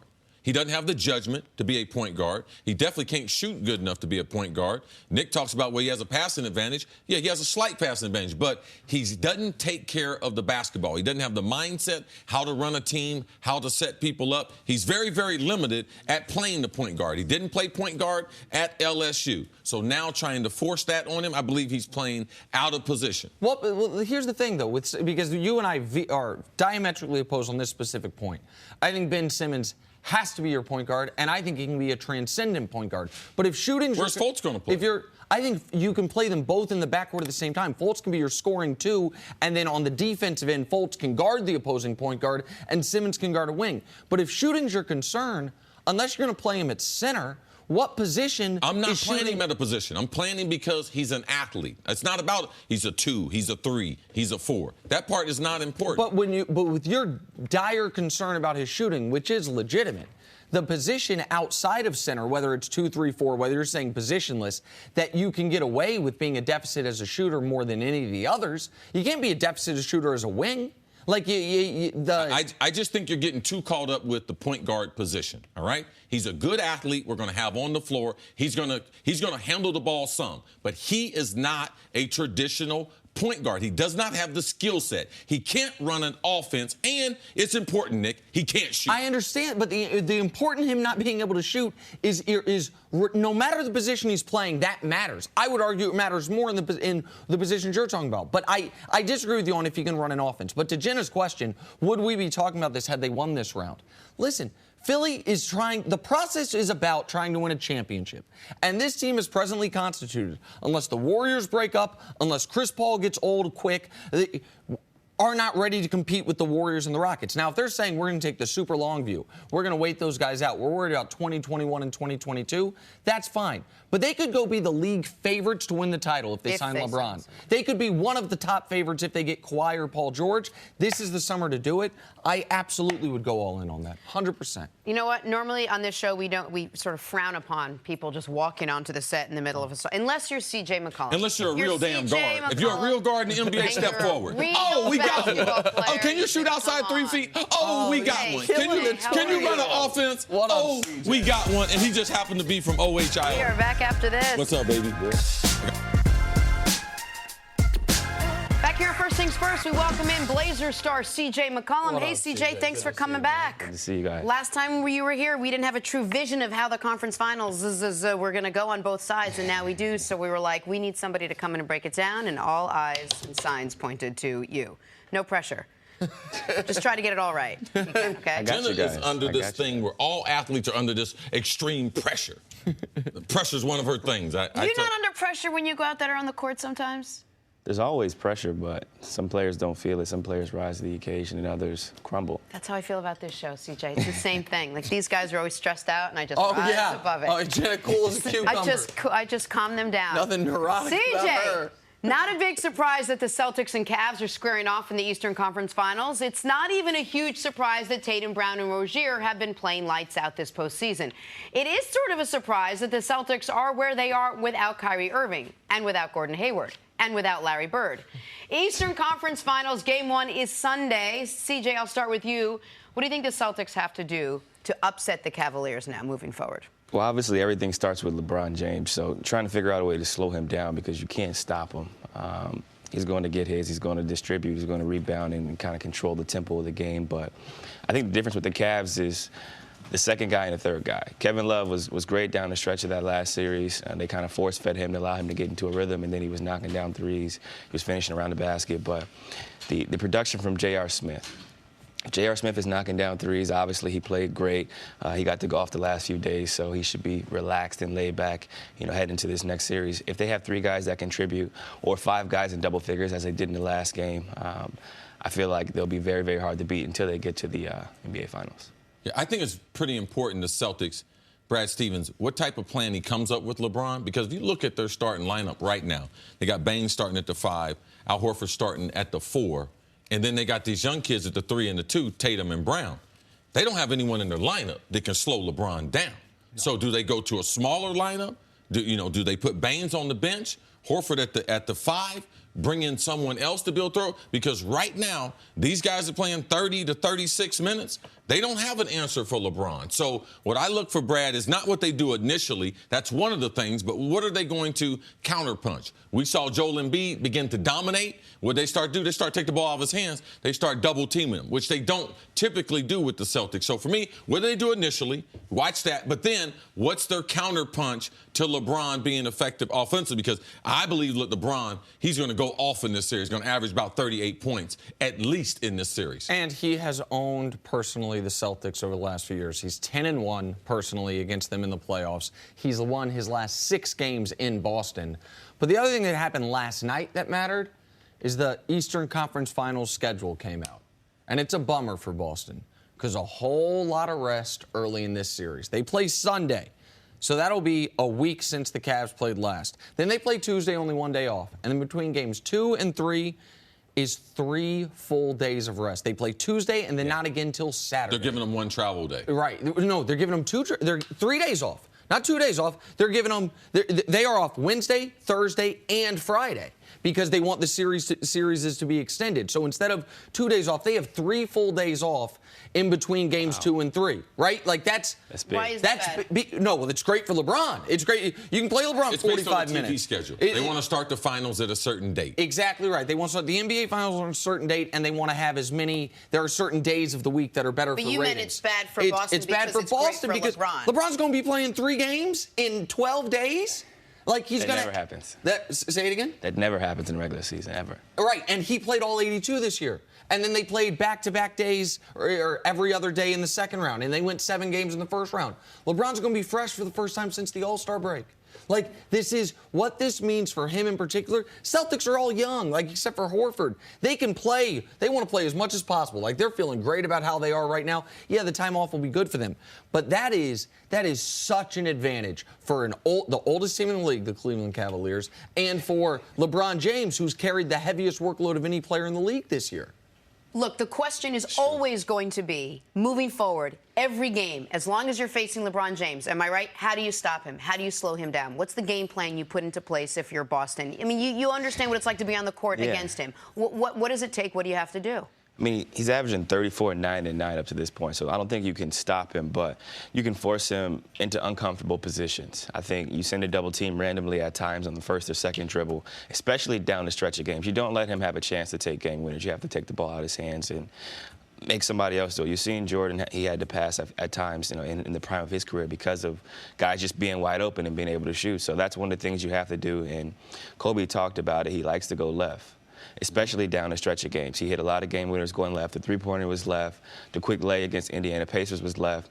But he can go right. He can counter with the spin move. So you have to be cognizant of all those things, understanding that he's going to get his. I think it's more important you shut down the other players because we know LeBron, he's been so consistent, as consistent as any player we've ever seen in the playoffs or in pressure games, but the other players and how the rest of the team function. If Kevin Love gets 20 points, if JR gets 15, if Kyle Korver gets 15 to 20, so they got to overplay the three-point line. A lot like they did Philadelphia when they started out. The only difference was Joel Embiid, they played him single. LeBron is going to get 35 to 40 if you single cover him compared to the way Philadelphia with their younger shooters. They couldn't make enough shots early, and Joel Embiid couldn't punish them enough. One of the hidden things, I believe, is watch foul trouble. Watch LeBron getting the younger players and watch LeBron getting the whistle going against younger players. Well, to your point about it's about the other guys, round 1, that they easily could have lost to Indiana. They win in 7. They are outscored by 40 points in that series. LeBron averaged 35, 10, and 8. Round 2, where they sweep Toronto, LeBron averaged 35, 8, and 11. So his production, like tomato, A plus one series, A plus the other. Yes. The difference was the supporting players. They had nobody get to 20 points in round 1. Yep. They had guys Kevin Love, the only one averaging double figures for the Cavs, averaging 11 points a game. in round 1, and then in round 2. LeBron's got 5 other guys averaging double figures in the second series against Toronto. Right. Go ahead. Yeah, I think you guys hit it right on the head, but the difference between the teams they played up to this point is that Boston can defend with all 5 positions. You've seen the impact Marcus Smart made, being able to guard the 4, being able to guard point guards. He took a charge down the stretch that he didn't call it. He got some clutch stops down the stretch, and I think they're going to move him that big stop around. against Sarge. Right. So they had wings guarding 4s. Look for them to try to mix and match in the upcoming series because of Jaylen Brown being out there, because of Tatum.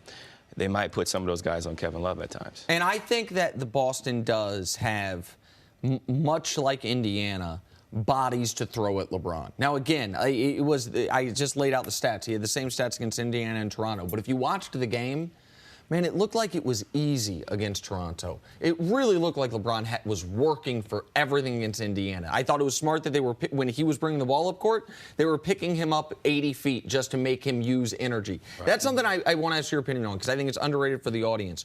When a team's picking you up full court, it's not because they think they're going to turn you over like in high school. It's because they're just trying to make you exert energy as much as possible, wear you out, and how tiring that is. Yeah, a lot of teams try to turn you a couple times, and we even implement that in certain series against certain players. Obviously, James Harden being one who handles the ball a lot.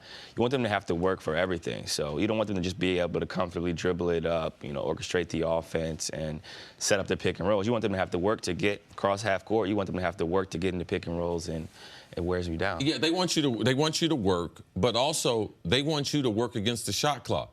All right? You got 16 to get the ball to midcourt. And then after that, they like you to be around 12 seconds to be able to run your offense. So you don't have to play great defense for the whole 24 seconds in the shot clock, which is exhausting, for NBA players. All right, CJ, don't go anywhere. That was the East. How about the West? Can the Rockets dethrone the Warriors? We'll break that down next on First Things First. Back here on First Things First with CJ McCollum. So the conference finals are set. We previewed the East. If you want to know how the West was won, hitch your wagon to either the bright star of the Warriors or the equally bright star of the Rockets. Both teams with stellar resumes coming into the finals. League-leading Rockets, winners of 65 games, facing the defending champion Warriors. Nick, I'll start with you. What do you think? Rockets have a chance to knock off the Golden State Warriors? Sure. Of course they have a chance, but I also think they're better. I mean, maybe we'll look back on this and I'll say, what was I thinking? You got 2 MVPs, you got 4 Hall of Famers, you got a team that was in third gear, if not second gear, most of the season. But I can't get over this one number, 50-5. 50-5. That is what the Rockets were this year with Harden, CP3, and Capella. Wow. That's an amazing number. When their big three played, I didn't look nice. Right, like that. I mean, that means something. It's not a small sample size. Yeah. That is not. There's no. It was against weak competition. No, and you've been talking about that number for over 2 months. Because for real, because it was 39-3. It was it was jarring to me because when the Rockets, they only lost 17 times. But for 12 of those losses, or actually, 14 of those losses, because the 50-5 includes the playoffs, to have come when one of those guys wasn't in the lineup, you just saw how dominant they were with their core. And the Rockets have something that the only team the Warriors have faced at this round of the playoffs ever had going for them, and that was the team that damn near beat them, Oklahoma City. They're fully healthy. The Warriors are used to, in the playoffs, getting what they got this playoffs again. Some injury luck. No Kawhi. No Boogie. They've faced the Rockets in the past when they didn't have their point guard. They faced you guys when you guys didn't have Nurkic, right? Right. Yeah. I mean, they've had a lot of good injury luck. That is not applying The here. Rockets got some of that luck in the semifinals. Absolutely right. With Utah. And what the Warriors also have never had to deal with in this entire run in any series until this one. So this ain't starting at Oracle. This isn't starting at home. And so for all those reasons, yes, I think the Rockets can beat them. I'll pick the Rockets to beat them in 7. What do you think, CJ? Wait. you think they're going to, not only do you think they're going to win, you think they're better. Yeah, I do. I think that go ahead. Tell me. No, I definitely think the Rockets can win. Obviously, look at the roster they put together, bringing in P.J. Tucker. I think that's going to be a big help for them because he can potentially match up with Draymond when they go small with that Hampton 5 lineup. And then you also have Mbamute, who's a really good defender. Although KD's going to get his buckets, he's going to score. He can guard him better than a chair. As they say, most of the series he's been shooting over chairs because the guys are too short. So with that being said, I still think the Warriors are probably going to win. I think they have the advantage in experience, having played together. This is a lot of Rockets players' first time in the Western Conference Finals. Obviously, CP will rise to the occasion as he showed last game, carrying the shoulder of the load, 10 assists, no turnovers, 40 points, career high, 20 in the fourth quarter. But I think that 4 All-Stars, KD is ultimately the difference. If they can slow him down a little bit, they have a chance to win. I think Houston has a better chance than any other team because more so than I don't agree with you on the Boston series as far as Boston has bodies to throw at LeBron. I think they got people, but I don't like their body types. I thought they had more bodies than Toronto did, is my point. More than Toronto. Yes, go ahead. But KD, I believe that Houston, Bellamute, I believe their bodies, P.J. Tucker, and their rotation of guys that they can throw at KD presents the biggest problem that KD will have had in this year's playoff and last year's playoff. The Cavs didn't have anything that they can do with them. We know that. So I like Houston's chances. I think also Golden State, we always talk about, man, they're one of the best defensive teams. They're going to have to play the best defense they've ever played in a series because what Houston presents to you with the high pick and roll, if they try to play small, with Capella and Harden in that high pick and roll, I believe that gives them a problem, and they have so many shooters. Typically, they're used to defending one or two great shooters, but they got 4 or 5 guys that are just knockdown cold shooters, and I believe that gives Golden State more problems than we've seen them have in the playoffs. I think one of the issues Houston's going to have with the Warriors is the fact that Draymond can guard everybody on the court. So in the last series, you had Rudy at the 5, right? So CP and James are taking turns, running pick and rolls with him, getting the switch, going to work. CP likes to shoot that step back corner 3. But with Draymond, he's sitting down. They're going to switch, and James is going to have to, between cross and get to the cup and make plays. But it's not going to be as easy as it was to get to the lane and to, obviously play one-on-one with Draymond potentially switching. Yeah, see, I hope they play Draymond. I hope they play that small lineup because I believe that Houston should stick with Capella because he can guard Draymond.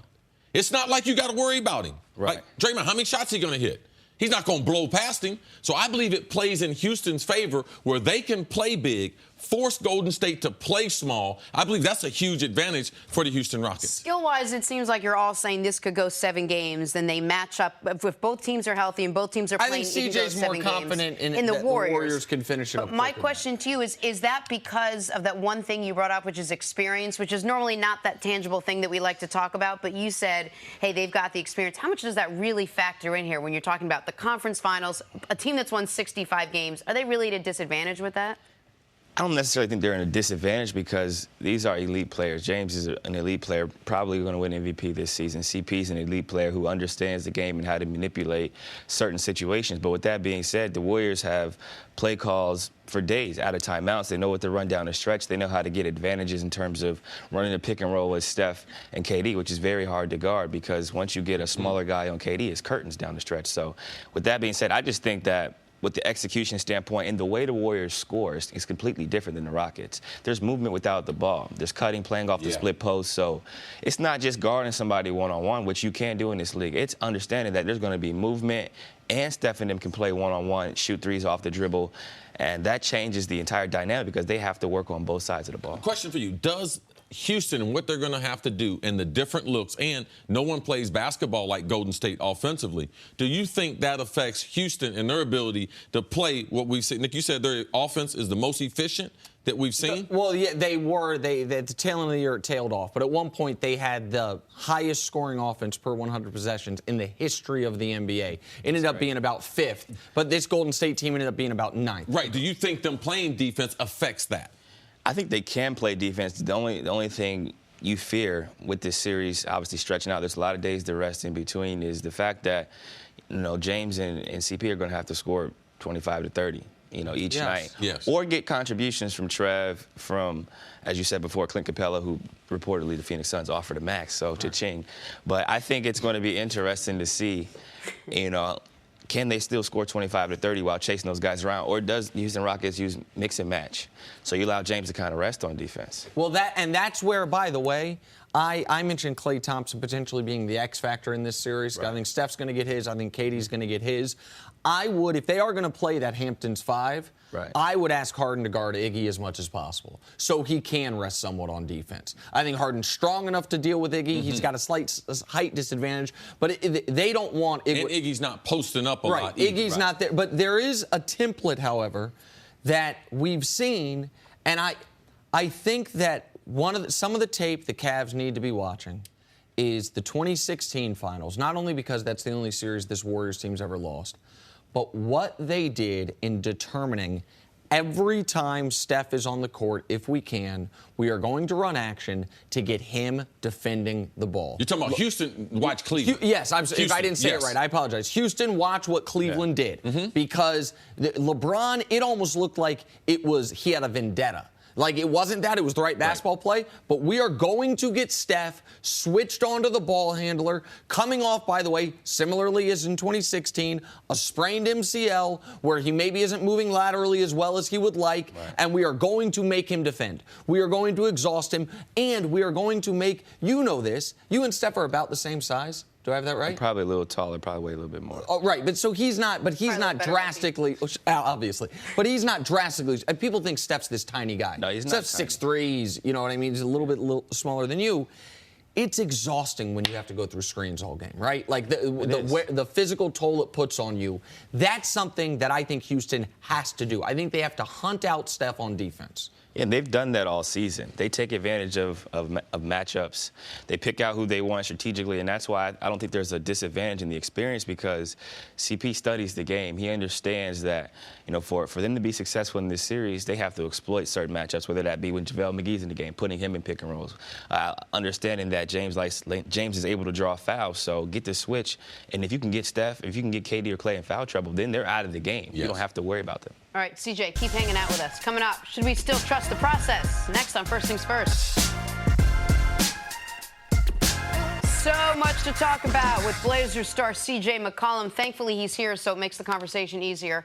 76 Celtics. Also the Sixers and the Celtics. Game 5, Ben Simmons faking out Marcus Smart. This is just miscommunication, right, CJ? You got it. Switch. Oh, man. What happened? Yeah, you got a deadly shooter coming off, or a guy who's a threat in J.J. Redick, and you're taught to chase over screens, don't allow him to get easy baskets, and Simmons makes a good read in the half court. They give him the easiest basket imaginable to Ben Simmons. All right, same game, same guy. This time Simmons gets the spinning 360 in traffic. He gets it to fall. Man, he gets himself up in there. The Little League coaches tell you, never jump in there not knowing what you're going to do. Unless you're 6'10", and you got unbelievable athletic ability. Switch his hand, shoots it with his right. That's tough. He likes to finish with his right hand in the paint, too, so that's a tough finish and a smart play by him. You think his jump shot can be resurrected, but can be fixed? I think it can, but I think he has to start from scratch.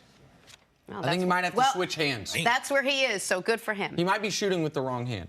Sticking with this game, because it was the only one last night, Marcus Smart to Jason Tatum for the alley-oop. 1, 2... And then that is a perfect pass by Marcus Smart that I don't know that he could duplicate if you gave him 100 more tries. Going that speed at that angle. When you watch Marcus Smart, if you're cheering for the other team, you hate him. If he's on your team, you're like, man, good hustle. How frustrating is it for him to guard you? I like Smart, so it's fun. I like the challenge of guys who compete, who enjoy the game. That right there means he can't stop me. I like having him on me. Your words, not mine. All right, finally, Jason Tatum getting it done again, this time dropping Robert Covington. Hitting the step-back jumper. Broke his ankles, man. I like him, and it's ironic that, his pick was traded. Yeah. From the Sixers. I think he took that personal this series. Is that something NBA players, because I know as fans in the internet, man, we love to see someone get crossed over, drop them to the floor. You do. You enjoy it. You enjoy breaking somebody off, hearing the crowd, and then you focus in on making the shots just like you in the driveway. All right, it's safe to say, CJ, that the process turned into the process of elimination last night for the Philadelphia 76ers. Great season, not so great playoff run. The Sixers, after defeating the Heat in 5 games, were sent packing by the Celtics in 5 games. 114-112 was your final last night. Simmons, Embiid, both bright, confident stars coming in, both question marks coming out. Sixers come up short. The process is now in question. CJ McCollum, what went so wrong for Philadelphia? I think down the stretch of games, their lack of experience, the lack of execution really cost them. They had some chances to put games away. You look at, a couple of games ago, it was tied up, ball out of bounds.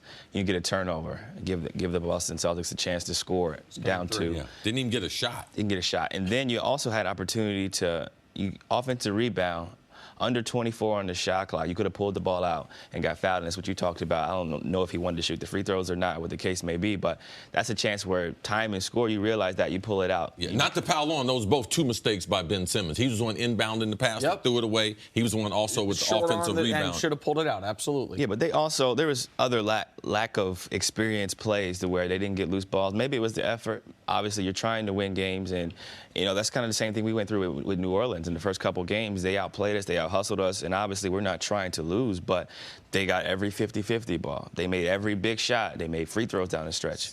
So just talk to me about the adjustment process within a series. You're saying all that happened to you. Was there no plan to adjust within the series, or is it just too hard at that point, and were the Sixers just unable to do it against Boston? I'm sure they tried to adjust, but once you get down 2-0, once you get down 3-0, the numbers are against you, the odds are against you, and you're trying to get one game at a time, but it's hard. And when a team understands that no team has ever come back from 3-0, the pressure rises and the other team gets a little bit more comfortable. Well, and when you play a series where it went 5 games, Game 1 was decisively won by Boston.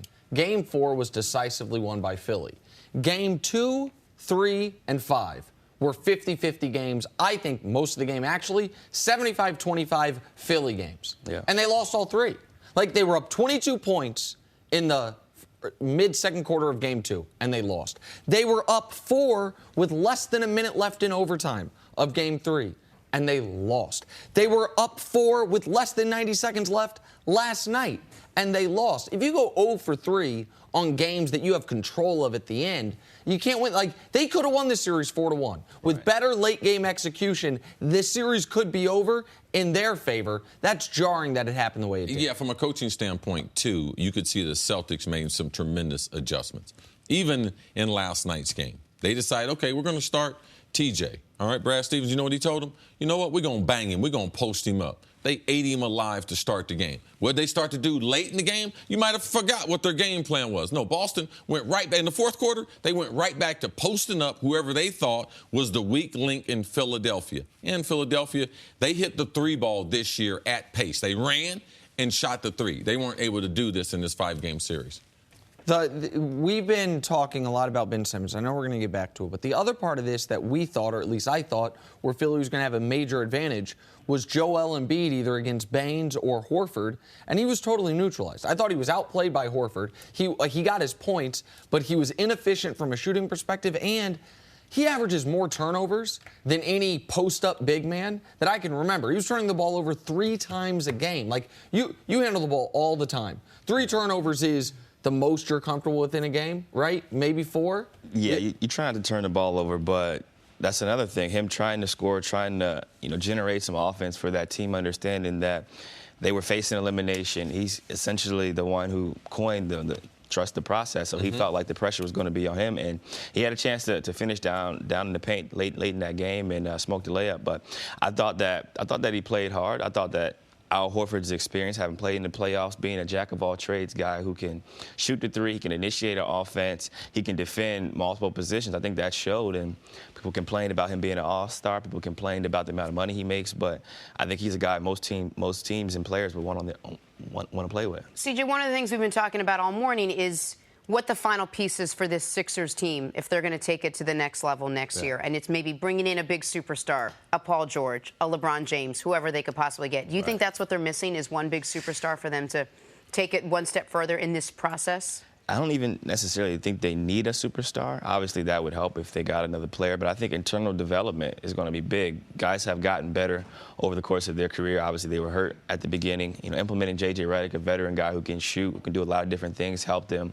Marco, who hit the big shot they thought was the walk-off game winner, he's helped them immensely, but I think the biggest transformation is going to come from within. Embiid, understanding that he's got to take care of the ball, make better decisions in the post when the double team comes. I think that's going to come as he gets more experience, and the mask could have played a factor in his vision. And then I think the development of Ben Simmons, once he gets a jump shot, whether that's 15 feet, 12 feet, whatever the case may be, that changes how you guard them, and then the number 1 pick, Markelle Fultz, getting more comfortable in playing. When you say once Ben Simmons gets a jump shot, I believe it's impossible that he comes back next year. No. Not impossible that he gets jump shot. That he comes back next year the same shooter. I think it's impossible that he doesn't come back next year as a markedly improved shooter. Now, that doesn't mean he needs a 3. Doesn't mean he has a 3. But a guy that he only took 2 shots out of the paint the entire series. Like, that's jarring. That is to CeCe's point. How likely is it, in your eyes, as a player developing between year 1 and year 2 at 20 years old, that he comes back next year as a plausible shooter? Yeah, he's actually year 3 to 4 compared to year 1 to 2. Well, you mean he's actually year 2 to 3. But, 2 to 3, but, yes. Okay, well, after 1 year of playing at 20 years old. I think it's just going to depend on how much he loves this game, how much time and effort he puts into it. He seems to be obsessed with the game in terms of, watching Magic, breaking down film on LeBron and doing things of that nature. But even Magic had a nice set shot. He could knock down an open 3. He was able to hit mid-range and keep the defense honest. So for him to make that next step and for them to have that elite spacing that they pride themselves on in terms of being able to shoot 3s, if he's a threat to shoot the ball, it changes how you guard their whole team. Right. The other thing about Magic Johnson, I talked to my brother a lot about basketball. And he said that we're in an era now where we just grab Magic Johnson, Lonzo Ball. Oh, he's the next Magic Johnson. We think that everyone that has height and can dribble the ball somewhat, like they're the next point guard at 6'10". We had one time in NBA history, how long we've been playing the game, Nick? what, 93 years, something like that? We had one point guard at 6'10". So now to think we're just going to find one on the side of the road, like Magic was always a point guard. Even at youth basketball, he was the biggest guy, but he was always a point guard. In high school, he was a point guard. In college, he was a point guard. At what point has Ben Simmons been a point guard? At none. He might have been a point forward at LSU. His basketball fundamentals weren't enhanced there. By that, stay there. And now I worry more about he doesn't have the mentality of a guard. All right, he's a bigger guy who handles the ball fairly well for a bigger guy, but the ability to make other players better, to set other players up, to get them the ball where they want to. I don't see that skill, so there's other things that I am worried about besides his shooting. I'm Jenna Wolf, and thank you for listening to the First Things First podcast. Make sure to subscribe and tell your friends, family, and coworkers about the podcast, which, by the way, is available on iTunes and all your favorite podcast apps. You can catch a fresh new episode every Monday through Friday on FS1, starting at 6:30 a.m. Eastern, 3:30 a.m. Pacific. So long, everyone.